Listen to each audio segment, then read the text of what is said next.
Olá, pessoal. Vamos dar continuidade na nossa série de vídeos sobre conceitos básicos de psicologia analítica de Carl Gustavo Jung. No vídeo de hoje, nós vamos falar sobre persona, sombra, ânima e ânimos. Eu sou Glaucia Pomiglio, bem-vindo de volta ao meu canal e bons estudos para você.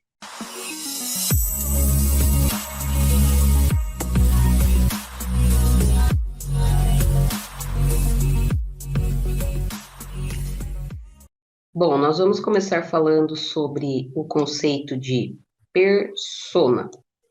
Antes disso, é importante a gente relembrar bem rapidamente o que são os arquétipos. Caso você não tenha assistido os vídeos anteriores, eu vou deixar o link aqui embaixo para você na descrição e vou deixar também como comentário fixado. Então, vai ser o primeiro comentário aqui do vídeo.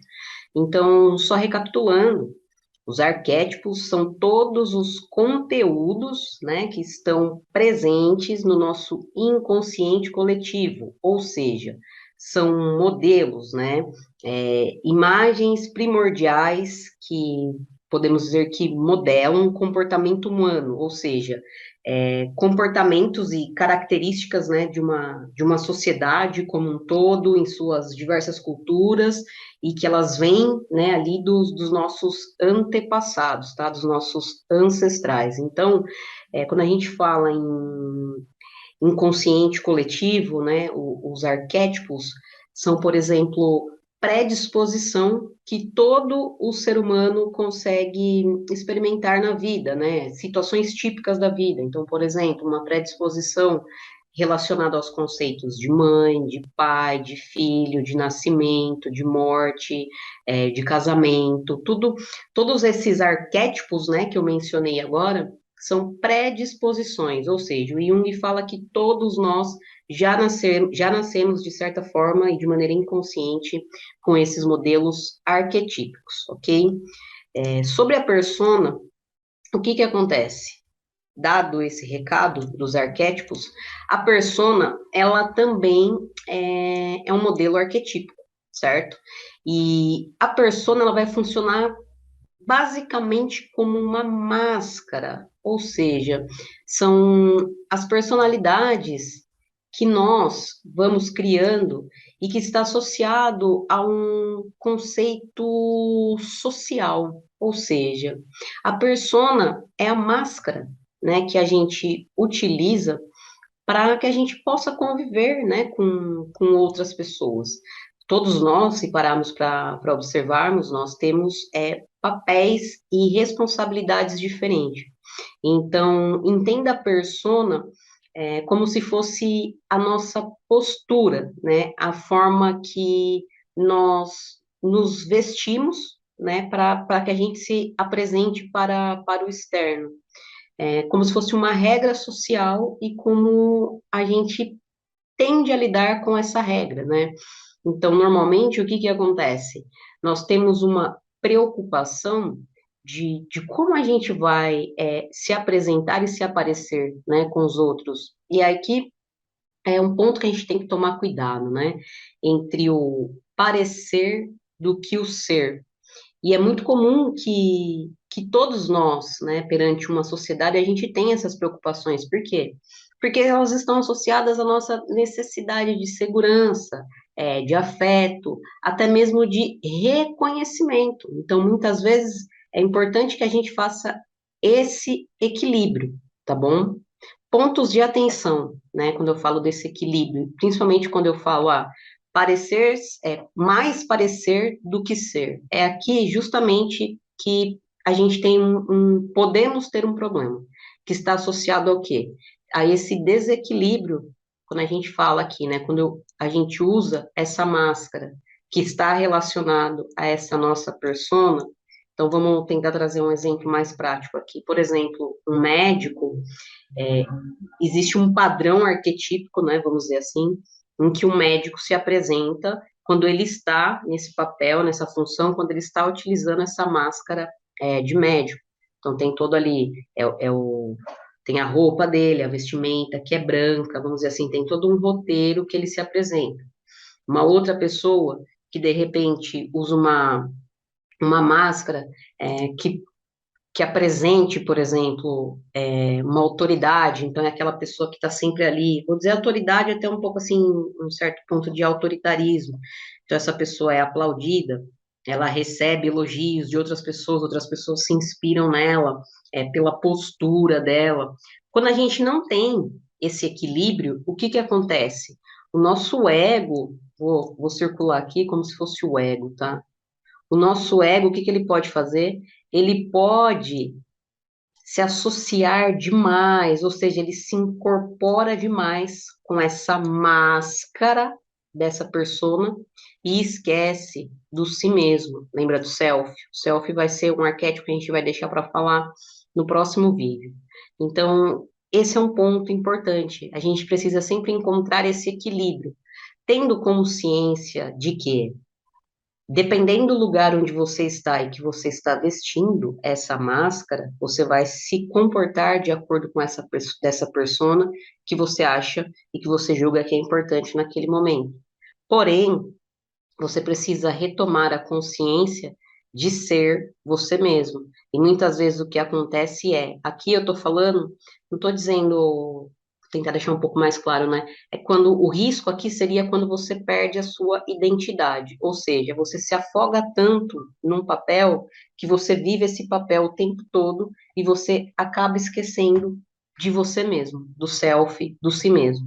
Então, esse exemplo que eu dei, que de repente uma pessoa veste, né, esse papel, por exemplo, de autoridade, ou tem um pouco de esse autoritarismo, dependendo da função que está, quando não separa, talvez essa pessoa comece a agir assim em todos os seus ambientes, em todas essas situações, ou seja, ela perdeu a sua identidade, que é o si mesmo. E aí, quando isso acontece, a gente fala do quê? A gente vai falar do oposto dessa persona, que é o quê? Vem a ser a sombra, tá? O que que é a sombra? Vamos pensar realmente, tá? Os pares de opostos. Eu tenho a persona e eu tenho a sombra. A sombra, ela é tudo aquilo que vai poder, vamos dizer assim, que vai influenciar o nosso ego, como esse exemplo que eu dei. Então, a sombra, ela vai ser uma oposição desse arquétipo da pessoa, que eu também mencionei agora aqui, alguns minutos atrás. Então, é quando a gente começa, eu vou afastando, da minha consciência, todos aqueles pontos, que eu não aceito em mim, pontos negativos, podemos dizer assim, ou todos aqueles pontos que eu sei que precisam ser trabalhados em mim, que precisam ser trabalhados em mim. Então, normalmente, a gente sempre, quando a gente não trabalha esses aspectos em nós, quando a gente vai tentando tirar isso da nossa consciência, porque lembra, tem um vídeo anterior também. O ego, ele é o centro ali da consciência. Então, os conteúdos inconscientes vão bater ali na porta e falar: Ei, hello, tô aqui, trabalha comigo, preciso falar com você. Mais ou menos seria, né? Tô dando um exemplo didático. Quando a gente tira isso da nossa consciência, é até famoso que muitas pessoas falam, né? Empurrar para debaixo do tapete. A gente acha que a gente vai ficar livre daquilo que a gente não está querendo ver, e na verdade nós não estaremos livres. Por quê? Isso daqui a gente está devolvendo lá para o inconsciente. E é um conteúdo latente que vai estar ali o tempo todo querendo se manifestar na nossa consciência. Então, tudo que a gente não aceita em nós, às vezes a gente sempre fala, os vilões são os outros, né? Os vilões são os que estão nos filmes, os que estão na novela, os que estão nos outros, menos em nós. Então, às vezes a gente tem, né, impulsos violentos, ações e desejos que a gente tem vontade de realizar, mas perante a sociedade é algo que não pode, é negativo, é inadequado. O que que a gente faz? A gente tira da nossa consciência, a gente reprime, joga lá para a sombra, e até mesmo pode ser coisas que a gente tem consciência e que a gente sabe que a gente precisa trabalhar, como, por exemplo, as nossas fraquezas, os nossos erros, os nossos medos, e a gente não faz isso. Então, tudo que vai para a sombra é tudo aquilo que, de certa forma, a gente sabe que precisa ser melhorado em nós e precisam ser trabalhados em nós. E é preciso que a gente faça isso, porque para que a gente tenha uma saúde mental. Então, quando eu fico reprimindo conteúdos ou quando eu jogo para debaixo da sombra, o que que acontece? A minha tendência ou a nossa tendência é começar a projetar nos outros. Então, tudo aquilo que eu não suporto no outro, tudo aquilo que eu reclamo no outro, tudo aquilo que eu fico observando no outro, criticando excessivamente o tempo todo, são conteúdos que estão aqui, ó, na sombra, são conteúdos meus, são conteúdos seus, que precisam ser trabalhados. Por isso, gente, que o processo de autoconhecimento, ele é extremamente importante. Se eu pudesse te dar um conselho neste momento, o meu conselho para você agora é: invista em você. O melhor investimento que você pode fazer é em você, para que você tenha uma vida psíquica saudável. Ânima e ânimos também são arquétipos, certo? São polaridades extremas desses arquétipos. O que, que é a ânima? A ânima constitui todo o lado feminino, tá? Por isso a observação aqui. Constitui todo o lado feminino da psique masculina, tá certo? O que, que isso significa? Lembra já dos conceitos que trouxemos sobre os arquétipos. Então, quando a gente fala lado feminino da psique masculina, é todas as experiências que um homem tem e que está associado com as mulheres ao longo da sua vida. Lembra? Arquétipos são as experiências desde os nossos ancestrais. Então, como se trata de uma imagem arquetípica que está constituída, né, armazenada ali no inconsciente, normalmente é muito comum que esse lado feminino na psique masculina comece, por exemplo, sendo projetada lá na mãe, depois na irmã, aí de repente pode ser como uma professora, uma atriz, uma cantora, assim sucessivamente, até que se chega onde? Na namorada ou na esposa. Então, essa ânima na psique masculina, ela pode se manifestar nesse homem tanto de maneira positiva quanto de maneira negativa. Então, por exemplo, maneira negativa, alterações assim, muito exagerada, né, de humor, explosões emocionais ou caprichos, tá? E de maneira positiva, ter um pouquinho, né, aceitar um pouquinho mais dessa sensibilidade, a ternura, a paciência, intuição.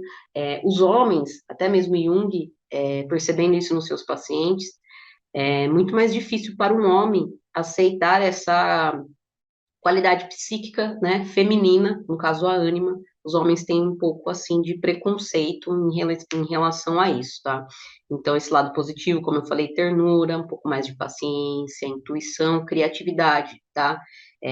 Faz parte do arquétipo ânima. E no ânimos, o que que acontece? É exatamente o contrário que eu acabei de dizer. Ânima é a parte feminina, né, na psique masculina, e ânimos é a parte masculina na psique feminina. É exatamente como o exemplo que eu dei. Então, para a mulher, representa, né, todo o lado masculino, que está associado ao quê? A todos os homens ao longo, né, da vida dessa mulher. Então, esse arquétipo, assim como ocorreu para o homem, normalmente vai começar a ser projetado o quê? Em quem? No pai, num irmão, em todos os homens da relação dessa mulher, pode ser até mesmo, né, a Deus, está associado a Deus, até chegar no namorado ou no esposo. Da mesma maneira que essa energia arquetípica pode se manifestar do lado negativo, também pode se manifestar do lado positivo. No lado negativo, um pouquinho mais de rigidez, autoritarismo, aquela mulher que é muito rígida, muito autoritária. E no lado positivo, também ali aguçando um pouco mais a criatividade, a autoconfiança e a determinação. Quando a gente fala de ânima e ânimos, tem um ponto importante aqui que a gente precisa ressaltar, tá? Esses arquétipos existem de maneiras, digamos que estrutural, ou seja, faz parte, tá, da psique. E isso não tem nada a ver e não importa com o gênero ou a opção sexual de cada de cada indivíduo. Ou seja, todos nós possuímos essas características, tá? De acordo com as nossas experiências. E aí nós vamos projetar isso no sexo oposto, seja de maneira positiva ou de maneira negativa. Portanto, é extremamente importante que a gente consiga equalizar, ou seja, achar o ponto de equilíbrio entre a ânima e o ânimos que existe dentro de cada um de nós, tá certo? Nesse vídeo nós vamos encerrando por aqui. Espero que você tenha gostado. Se esse vídeo te ajudou, se você aprendeu algo novo, deixe o seu like, coloca aí nos comentários também como foi, o que você aprendeu. Deixe também sugestões e melhorias. No próximo vídeo nós vamos falar do self. Eu te vejo no próximo vídeo e muito obrigada.